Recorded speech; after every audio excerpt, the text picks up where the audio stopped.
Саламатсыздарбы? Бүгүнкү сабагыбыздын темасы телефондо ар кандай сурамжылоолорду түзүү боюнча болмокчу. Сурамжылоолорду түзүү үчүн телефонго биз приложенияны орнотушубуз керек.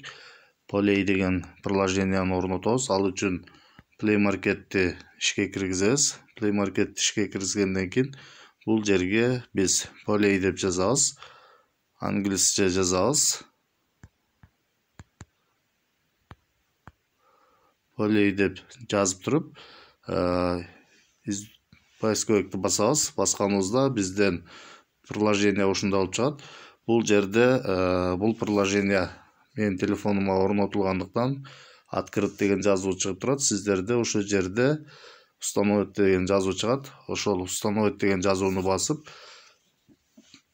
приложенияны телефонго орнотуп алабыз. Андан кийин телефонго приложенияны орноткондон кийин бул приложениянын значогу телефондон ушундай болуп чыгат. Сурамжылоо түзүү үчүн приложенияны ишке киргизебиз. Приложенияны ишке киргизгенде сиздерде бул жерде эч кандай жазуу болбойт, таптаза бойдон болот. Менде бул жерде мурда сурамжылоо түзгөндүктөн мурдагы түзүлгөн сурамжылоо чыгып турат. Биз жаңы сурамжылоо түзүү үчүн төмөн жактан плюс белгини басабыз. Плюс белгини басканыбызда бизден ушундай болуп чыгат. Вопрос деген жерге суроону жазабыз. Ал эми описание деген жерге ушул сурамжылоо боюнча түшүндүрмө жазып койсок да болот. Ответ деген жерге жоопторун жазабыз. Андан кийин бул жерден сүрөттөрдү кошсок болот. Суроого жараша жана ар бир жооптун тушуна дагы сүрөттөрдү кошуп койсок болот. Ал эми төмөн жактагы настройкаларны азыр сурамжылоо түзүү менен түшүндүрүп кетебиз. Бул жерден суроо жазабыз вопрос деген жерге. Мисалы, сиз кайсы жыл мезгилдерин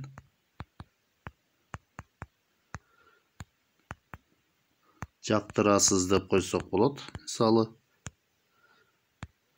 Андан кийин ответ деген жерге варианттарын жазабыз. Мисалы, кыш. Андан кийин бул жерден добавить ответ деген басып туруп вариант кошобуз. Бул жерге жаз. Добавить ответ деген жерди басып туруп жай. Дагы вариант кошуп туруп күз деп коебуз. Андан кийин ар бир жоопко сүрөт кошо турган болсок, бул жерден ушул белгини басабыз. Мисалы, кыш дегенди басып туруп, бул жактан биз календар деген басып, календар кошсок да болот. Мисалы, числону кошуп койсок болот. Ал эми фото библиотека деген басып, биз телефондо сакталган сүрөттөрдү кошсок болот. Искать фото деген басып туруп, интернеттен сүрөттөрдү таап койсок болот. Мисалы, бул жерден фото библиотека деген баса турган болсок, биздин телефондогу сүрөттөр чыгат. Ушундай болуп, бул жерден мисалы кыш дегенди тандайбыз. Мына бул жака сүрөт коюлду. Андан кийин жаз дегенди басып туруп, бул жерден искать фото дегенди баса турган болсок, бул жактан бизде искать фотографии деп чыгат. Бул жерге весна деп жаза турган болсок, мына жаздын сүрөттөрү чыгат. Бул жерден өзүбүзгө жаккан сүрөттү тандап койсок болот. Мисалы, ушуну тандасак, мына коюлду. Жай дегенди басып туруп, бул жерден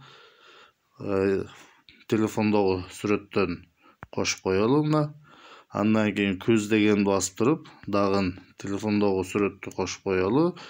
Эгерде бизден кандайдыр бир жооп ашыкча болуп кала турган болсо, жооптун сол тарабындагы минус белгини басып койсок, жооп өчүп калат. Мисалы, бассак, мына өчтү. Кайра добавить ответ деген бассак, кошулат. Бул жерге кайра күз деп жазабыз дагы. Тушуна сүрөттү кошуп коелу. Мына күздүн сүрөтүнө. Андан кийин голосуйте несколько раз дегенди жандырып кое турган болсок, бир канча добуш бергенге болот. Бул жерден биз голосуйте несколько раз дегенди жандырбай эле коебуз. Андан кийин бул жерде разрешить избирателям добавлять ответы дегенди жандыра турган болсок, анда добуш берүүчүлөр ошол кыш, жаз, жай, күз деген жооптордун төмөн жагына өздөрү дагы жооп кошконго мүмкүнчүлүк болуп калат. Себеби андай жооп кошконго мүмкүнчүлүк бербеш үчүн ушул жерден разрешить избирателям добавлять ответы дегенди өчүрүп коебуз. Бул жерде необходимые данные от избирателя деген жерди баса турган болсок, бизден төмөнкүдө болуп чыгат. Электронный адрести жандыра турган болсок, электронный адресini жазыш керек болот. Сколько вам лет дегенди жандыра турган болсок, бул жерге өзүнүн жашын жазганга болот. Бул жерлерди өзгөртпөй эле койсок да болот. Андан кийин крайний срок голосования деген жерден биз ошол добуш берүү мөөнөтүн белгилеп коебуз. Мисалы, ушул жерди басып туруп, бул жерден 25 декабрды белгилеп туруп, окей деген баса турган болсок, андан кийин бул жактан саатыны белгилеп койсок, саатты белгилегенден кийин минутаны белгилейбиз. 12:00 окей деген басабыз. Демек, добуш берүүчүлөр 25 декабрь саат 12:00 чейин добуш бергенге мүмкүнчүлүк болот. Андан кийин бул жерден варианты видимости деген жерди баса турган болсок, бизден төмөнкүдөй чыгат.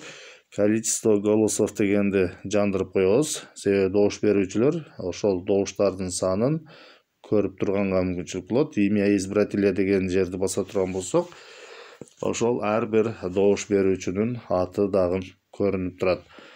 Ал эми төмөн жакта виден после крайнего срока голосования дегенди жандыра турган болсок, анда добуштардын саны добуш берүү мөөнөтү бүткөндөн кийин көрүнөт.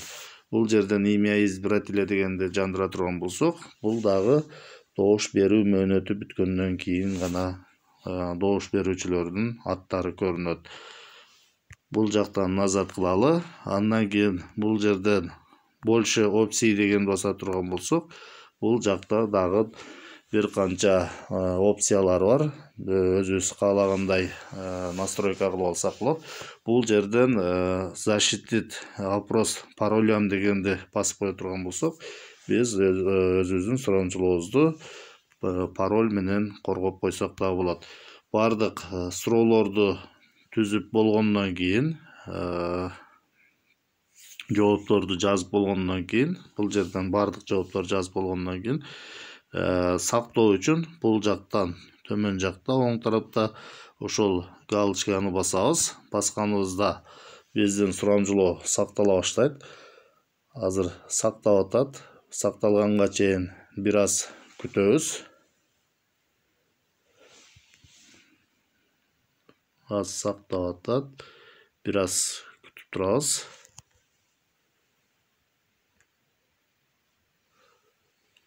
Мына биздин сурамжылообуз сакталды. Андан кийин бул жерде оң тарапта төмөн жакта ошол поделиться деген белги чыгып калат.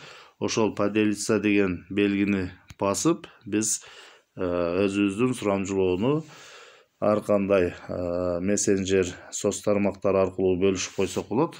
Ал үчүн ушул поделиться белгисин басабыз. Басканыбызда бизден төмөнкүдөй болуп чыгат. Бул жерден биз мисалы WhatsApp, Facebook жана башка мессенджерлер аркылуу бөлүшүп койсок болот. Мисалы WhatsApp дегенди баса турган болсок, бул жактан биз өзүбүздүн сурамжылоону WhatsApp аркылуу бөлүшүп коебуз. Бастык, бул жерден мисалы жөнөттүк. Мына ушундай болуп чыкты. Отправить дегенди басып коебуз. Эми добуш берүүчүлөр мисалы кантип добуш беришет? Эгерде жай мезгилини жактыра турган болсо, ошол жай дегендеги ссылканы басышат. Мисалы ссылканы басканда бизден төмөнкүдөй болуп чыгат. Бул жерден кайсы приложение аркылуу киресиз деп сурап жатат. Google Chrome менен кире турган болсок, Google Chrome'ду тандайбыз. Тандаганыбызда бизден төмөнкүдөй болуп жүктөлөт. Азыр жүктөлүп атат. Биз бул жерден жай дегенге добуш бердик. Андан кийин мисалы дагы бир вариантты белгилей турган болсок, мисалы жаз дегенди белгилей турган болсок, анда жай дегенден добуш алынып калат.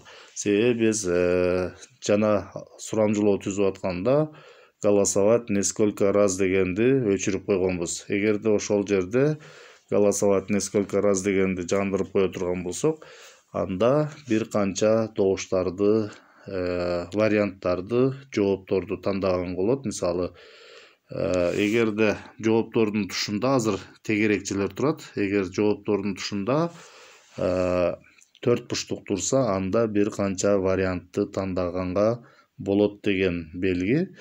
Азыр биз бир эле вариантты тандай алабыз. Мисалы, жай дегенди тандап туруп, бул жерден отправить голос дегенди басабыз. Отправить голос дегенди басканыбызда бизден төмөнкүдөй болуп чыгат. Вы проголосовали за жай деп.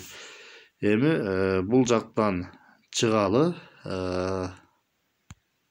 Бул жактан чыгып, мына өзүбүздүн опроско кире турган болсок, бул жерден азыр сиз кайсыл жыл мезгилдерин жактырасыз деп. Бул жакта азыр мына бир добуш келген. Мына бул жерден ар бир жоопко канча добуш берилгенин ушул жактан көрүп турабыз. Мисалы, бул жерден мурдагы түзүлгөн сурамжылоого кирип көрөлү. Мына сурамжылоого кирсек, бул жакта ар бир жоопко канча добуш берилгени көрүнүп турат. Мисалы, бул жерде бардыгы 59 добуш экен. Бул жерде мисалы кыргыз тилиге 5 добуш, орус тилиге 6 добуш, математикага 21.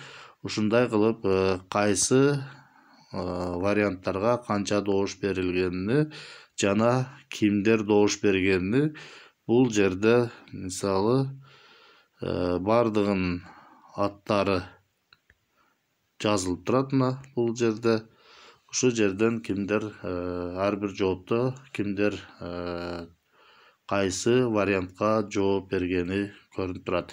Эгерде биз суроону түзгөндөн кийин кайра оңдотуп түзөтүү киргизүү керек боло турган болсо, биз бул жерден ошол сурамжылоону ачабыз. Сурамжылоону ачкандан кийин бул жакта оң тарапта 3 чекит бар. Ошол 3 чекитти бассак, бул жерден меню чыгат. Редактировать опрос дегенди басып, оңдоо жана түзөтүү киргизебиз. Дубликат опрос дегенди басып, ошол сурамжылоонун дубликатын алсак болот. Сбросить все голоса дегенди басып туруп, бардык добуштарды жокко чыгарсак болот. Удалить опрос дегенди басып, сурамжылоону толук өчүрүп салсак болот. Азыр бул жерден редактировать опрос деген баса турган болсок, мына бул жактан оңдоп түзөтүүгө мүмкүнчүлүк болот. Эгерде жоопту кайсы бир жоопту өчүрө турган болсок, ошол жооптун сол тарабындагы минус белгини баса турган болсок, ошол жооп өчүрүлөт. Ал эми төмөн жагыдан дагы настройкаларын өзгөртүп койсок болот. Мисалы, бул жерден голосуйте несколько раз дегенди жандырып койсок, анда бир канча добушту тандап добуш бергенге мүмкүнчүлүк болот. Ал эми бул жерден мөөнөтүн дагы өзгөртүп койсок болот. Кааласак узартып, кааласак мөөнөтүн кыскартып койсок дагы болот. Ушундай кылып бардыгын жасагандан кийин кайра галочканы басып коебуз. Биздин өзгөргөндөн кийинки сурамжылообуз сакталып калат. Ушундай кылып ушул приложениянын жардамы менен окуучулардан, ата энелерден ар кандай сурамжылоолорду жүргүзүп алсак болот.